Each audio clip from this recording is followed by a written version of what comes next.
मिनिटात 30 बातम्या. Powered by बाबा जाधव मसाले, खजिना मराठी चवीचा. अस्सल खा, अस्सल रहा. राष्ट्रपती द्रौपदी मुर्मूंकडून महामानवाला अभिवादन. गांधीनगरच्या लोकभवनमध्ये आंबेडकरांच्या फोटोला पुष्पहार अर्पण करत अभिवादन. राजधानी दिल्लीतही डॉक्टर बाबासाहेब आंबेडकरांच्या जयंतीचा उत्साह. पंतप्रधान नरेंद्र मोदींसह सर्वपक्षीय नेत्यांकडून बाबासाहेबांना अभिवादन. महामानवाला अभिवादन करण्यासाठी चैत्यभूमीवर उसळला भीमसागर, तर चैत्यभूमीवर हेलिकॉप्टरनं पुष्पवृष्टी करण्यात येत आहे.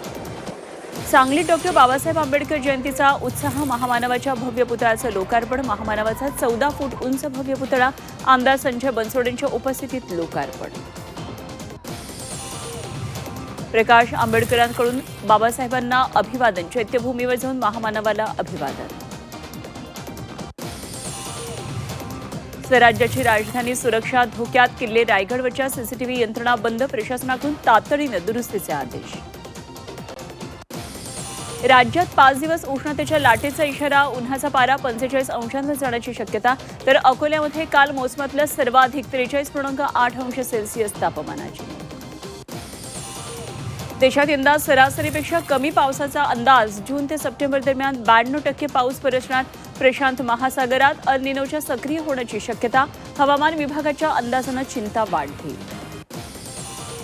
एमपीएससी भरती प्रक्रियेमध्ये मोठा बदल. संयुक्त परीक्षा योजनांमध्ये नव्यानं काही सेवांचा समावेश. 18 सेवा 93 संवर्गाचा नव्यानं समावेश. सुधारणेला राज्य मंत्रिमंडळाची मान्यता. भरती प्रक्रियेतील परीक्षांची संख्या होणार कमी. आखातातील युद्ध पुन्हा भडकण्याची शक्यता. होर्मुझ सामुद्रधुनीवरील नियंत्रणावरून अमेरिका इराणमध्ये चढाओढ. तर युद्धविराम कधी संपुष्टात येऊ शकतो. इस्रायलच्या धमकीनं टेन्शन वाढलं. युद्धामुळे देशात किरकोळ महागाई दरात वाढ. किरकोळ महागाई दर वाढून 3.4%वर. किमती वाढल्यानं गृहिणींचं बजेट कोलमडलं. महागाईचा दर 4%वर जाण्याची शक्यता. बच्चू कडू यांना न्यायालयाचा मोठा दिलासा. न्यायालयाकडून अटकपूर्व जामीन मंजूर. आमदार प्रवीण तायडेंच्या चुलत भावाला जीवे मारण्याचा बच्चू कडूंनी कट रचल्याचा होता आरोप. बिहारमध्ये सत्तांतराच्या हालचालींना वेग. नितीश कुमार आज राजीनामा देणार. नवा मुख्यमंत्री कोण संध्याकाळी जाहीर होणार.